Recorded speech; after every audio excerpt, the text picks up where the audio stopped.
everyone! Welcome back to my channel! It's me again, your Educuties. So ano nga ba? Ano na naman ba ang pag-uusapan natin? Ano na naman ba ang paglalaban ng bayan?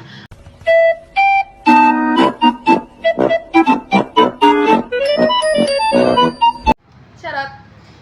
May nag-request po kasi na isa nating subscriber na bida-bida na yun daw, tulungan ko daw sila doon sa mga comments daw na about daw sa multimedia and ICT.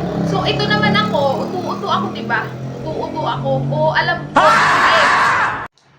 So, simulan natin sa comment ni Ate Sherilyn. Hi, Ate Sherilyn. So, ano nga ba ang sadya natin? So, eto na nga, mga sisi ko. Palis na kasi ang aking jowa bells for 2 years. Pupunta siya sa far away. And I don't know what to do.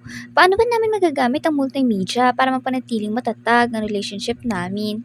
I cannot lose him. Hu. Ay, naku, sisi. Napakadali lang yan. Advanced na rin kasi ang technology ngayon. So, kahit magkalayo pa man kayo ng bebe mo, caring nyo magbebe type. You know, multimedia can have different functions. Especially dun sa mga pag mag-video call ka. Hindi lang dati, hindi katulad dati na pictures lang. Ngayon, pwede ka na makipag-video call. So, hindi ka na mahihirapan makipag-communicate, lalo-lalo na sa Aba, uso na ata ngayon ang chats at video call dahil yan sa sa multimedia. Na talaga namang napaka-convenient. So alam mo na kung bakit at paano nakakatulong ang multimedia sa atin. Lalo-lalo na kapag kausap mo yan. So next natin is si ate mo Ashley. So ano naman ba ang problema ni ate natin Ashley? Sisi ko, grabe kanina. I got sick kasi so I could not go to work. Ang aking boss na sandamakmak ng sungit, aba, nagalit. Sabi niya dapat ko pa rin tapusin ang mga trabahong dapat ipasa since uso na raw naman ang multimedia at ICT. Alam niyo na, medyo bano pa ang ate ninyo. Paano ko ba gagamitin yun? Hay nako ate Ashley, problemato ka na naman dyan sa boss mong kalbo. Ay, huwag kang mag-alala, tutulungan ka ni ate mo sisi ko. Mas mapapadali yung trabaho mo kahit hindi ka na pumasok since magagawa mo yung trabaho mo kahit wala ka sa office. So first is kailangan mo lang gawin is mag-download ka ng apps na like Google Docs or Microsoft na pwede makapag-edit or makapag-compile ng files para dun sa mga gagawin mo or dun sa trabaho mo para mas mapadali mong ipasa. Second is, gumawa ka ng Gmail or Google Drive para masend mo sa boss mo yung mga files na ginawa mo.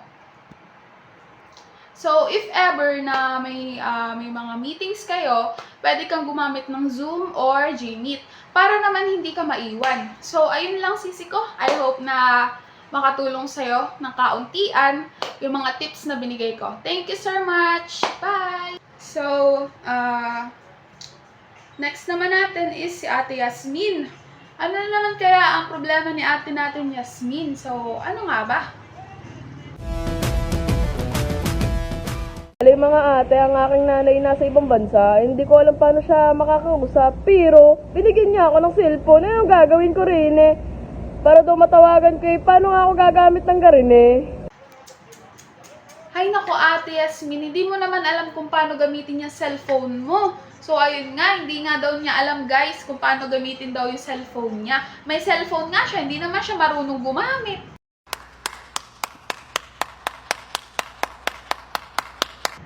Hay nako, huwag ka mag-alala, tutulungan ka ni ate mo. Ngayon kasi is marami na nagbago. Hindi katulad noong unang panahon na kapag nagpapadala ka ng message is through letters or nagpapadala ka lang ng sulat. So ngayon, hindi na katulad ngayon na madami na mga bago. May mga bagong gadgets na katulad nga ng cellphone na pinoproblema mo. Ay kailangan nga baga, paano nga baga naman gamitin yun? Ay hindi ko nga din alam. Ay ako gay nahahawa na sa iyong accent ay hindi ko nag-aalam. Ano nga ba ang multimedia? So, paano nga ba natin magagamit yung multimedia sa paggamit natin ng cellphone? So, sabi nga natin dun sa tanong ni Ate Ashley at ni Ate Sherilyn is yung multimedia is maraming functions. So, advanced siya. Advanced.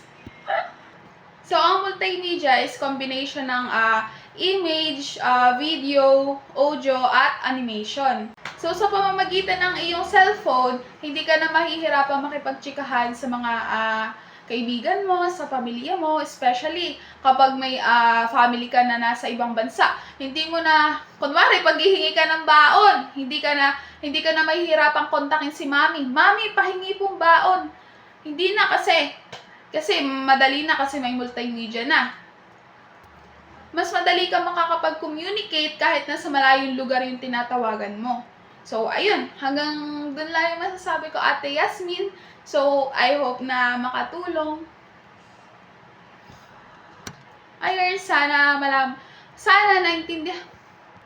Ayun, sana naintindihan mo yung mga importance ng multimedia sa paggamit ng cellphone. Thank you! Hello po mga ate. So kanina po itinatanong po ako ng mga teacher namin kung ano-ano raw ba ang naitutulong ng multimedia tsaka ICT sa aming mga estudyante. Kaso po latak ako mga sis. Super pogi kasi ng aking crush cakes. Wala tuloy ako naisagot. Nakakaya. #pogi ni crush. #OMG nakakaya kay crush. So, kailangan mo malaman kung ano ang importance. Makinig ka muna sa teacher mo bago ka tumingin sa crush mo na hindi ka naman pala gusto. Nakakatulong siya sa communication, learning process, at nakakatulong to sa, in short, nakakatulong to sa ating pang-araw-araw na pamumuhay. So, ayun. Thank you so much, Ate. I hope na makatulong to sa yung konting tips na binigay ko. Thank you!